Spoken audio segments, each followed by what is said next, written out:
সালামু আলাইকুম গাইস।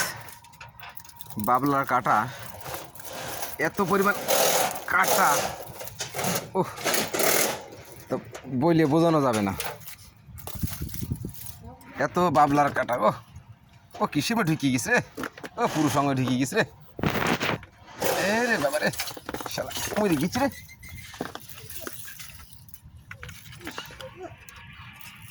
কেমন করে ছুড়াবো রে।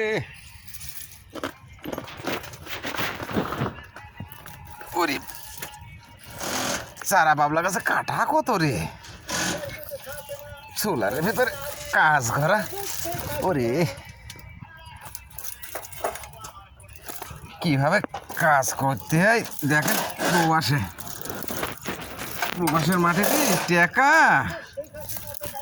খালি মাছ গেলে টেকা দাও করলে হবে না। কি হবে, ছেলেরা কাজ গাছে দেখো আগে, তারপরে টেকা চাও। প্রবাসের মাটিতে কি কায়দা টেকা কামাই করতে আগে দেখো, তারপরে মাসে গেলে টেকা চাও।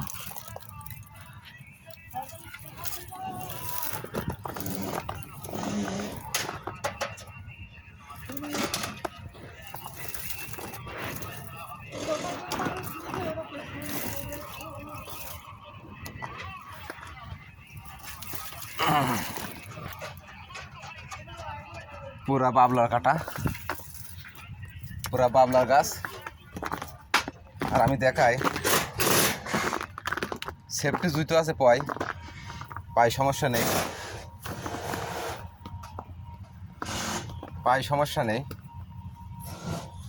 দেখেন শুধু কাটা আর কাটা। যাই হোক, এত কষ্ট করে কাজ করছি, ভিডিও বানাচ্ছি ফাঁকে ফাঁকে। তো আপনারা ভালো থাকেন, সুস্থ থাকেন, এই কামনা করে বিদায় নিচ্ছি আমি মানন ভাই। আসসালামু আলাইকুম।